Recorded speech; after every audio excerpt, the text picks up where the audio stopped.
Baik, Assalamualaikum warahmatullahi wabarakatuh. Perkenalkan, nama saya Azila Rifka Wardani. Pada kesempatan kali ini, saya akan menjelaskan 9 elemen yang terdapat di proyek website Pitung Prediksi Penyakit Jantung.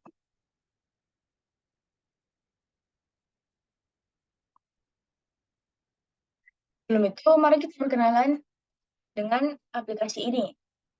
Pitung adalah sebuah platform inovatif yang dirancang untuk membantu individu memahami dan mengelola risiko penyakit jantung mereka. Dibangun dengan menggunakan teknologi Laravel, yaitu framework PHP untuk back-end dan HTML untuk antarmuka pengguna. Aplikasi ini menawarkan pengalaman yang responsif dan aman bagi pengguna.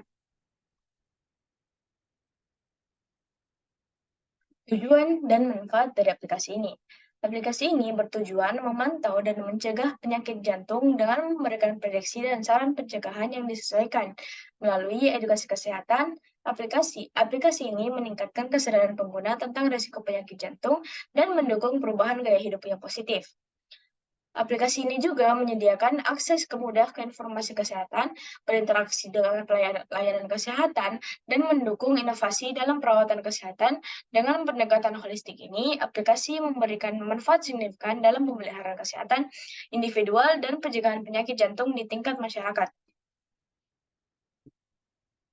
Langsung saja kita masuk di elemen pertama, yaitu Project Scope Management, Scope Planning. Tujuan membangun aplikasi prediksi risiko penyakit jantung dengan antarmuka pengguna yang ramah.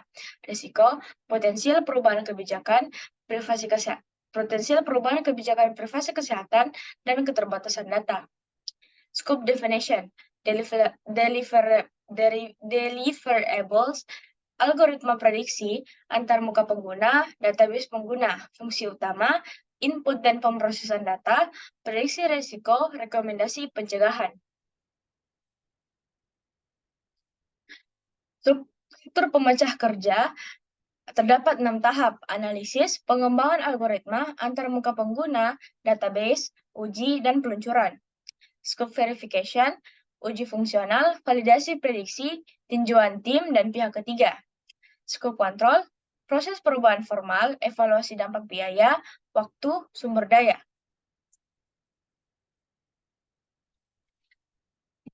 Kita masuk ke elemen kedua, yaitu Project Time Management. Penjadwalan pengembangan fitur pemantauan kesehatan.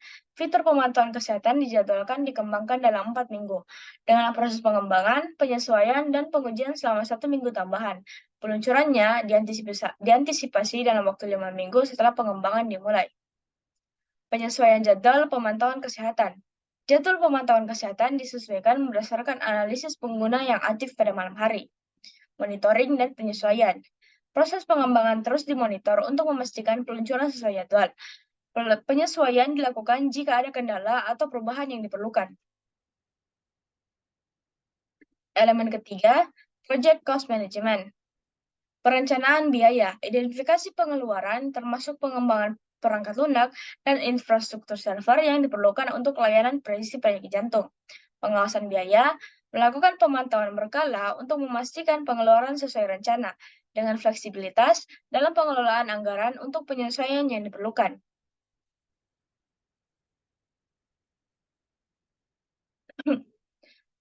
Kita masuk ke elemen keempat, Project Human Resource Management.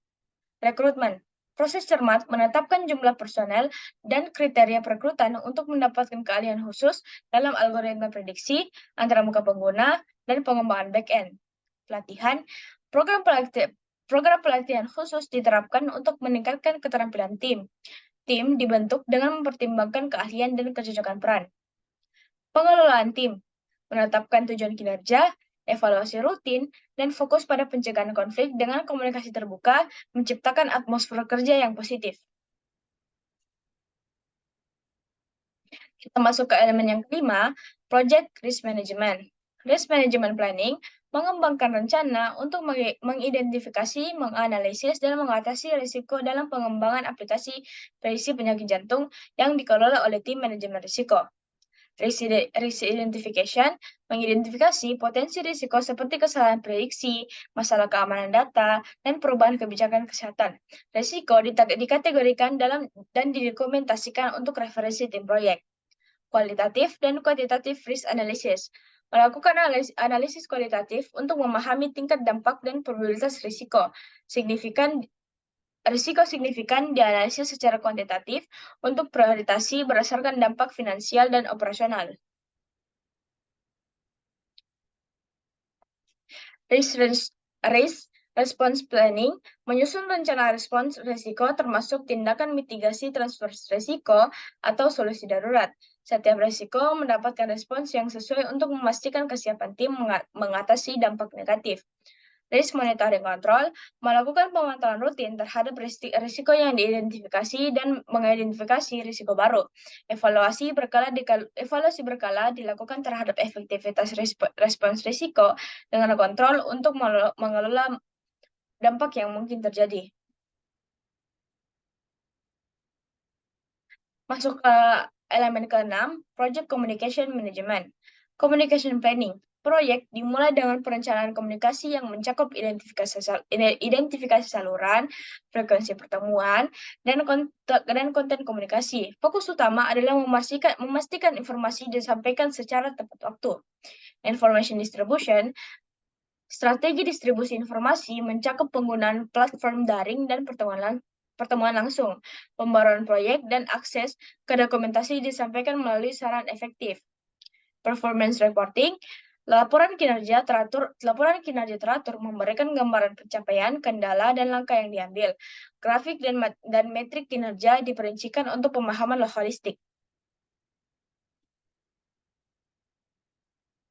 Masuk ke project yang ketujuh, elemen yang ketujuh, Project Quality Management, Quality Planning, rinci standar, proses pengukuran, dan strategi pencegahan cacat dengan fokus pada akurasi prediksi dan kepatuhan terhadap regulasi kesehatan. Quality Assurance, terapkan audit proses, pelatihan, dan alat pengembangan sesuai standar industri untuk konsistensi dan keunggulan tim pengembang.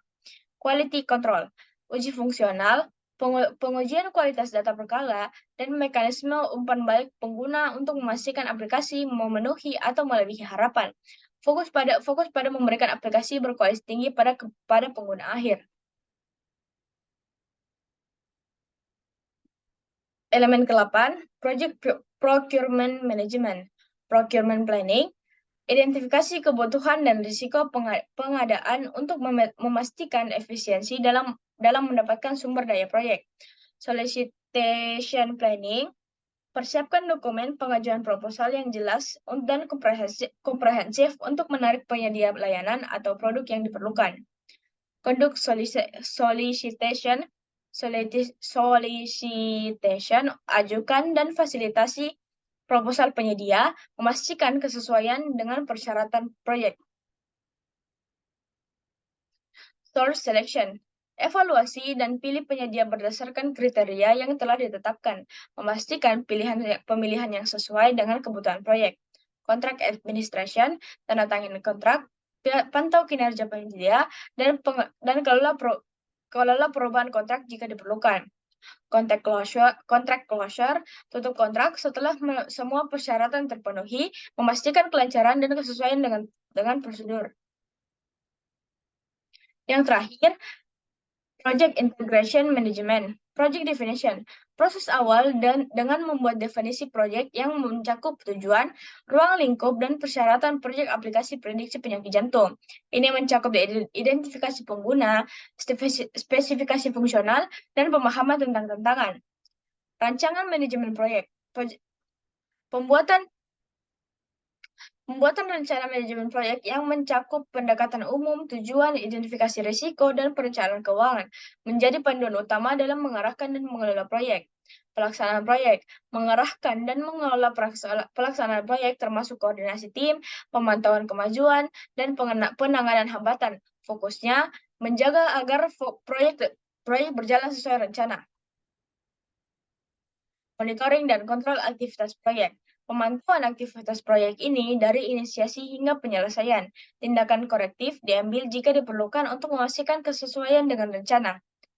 Integrasi kontrol perubahan.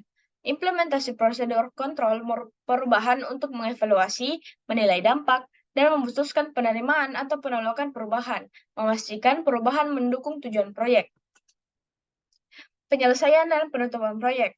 Tahap penyelesaian dan penutupan proyek secara formal setelah mencapai tujuan ini mencakup peninjauan akhir, pembuatan laporan, dan pengumpulan feedback. Pastikan semua kegiatan terdokumentasi dan tim serta sumber daya dilepaskan. Baik, sekian dari presentasi saya. Apabila ada kesalahan, wabillahi taufiq wal hidayah. Wassalamualaikum warahmatullahi wabarakatuh.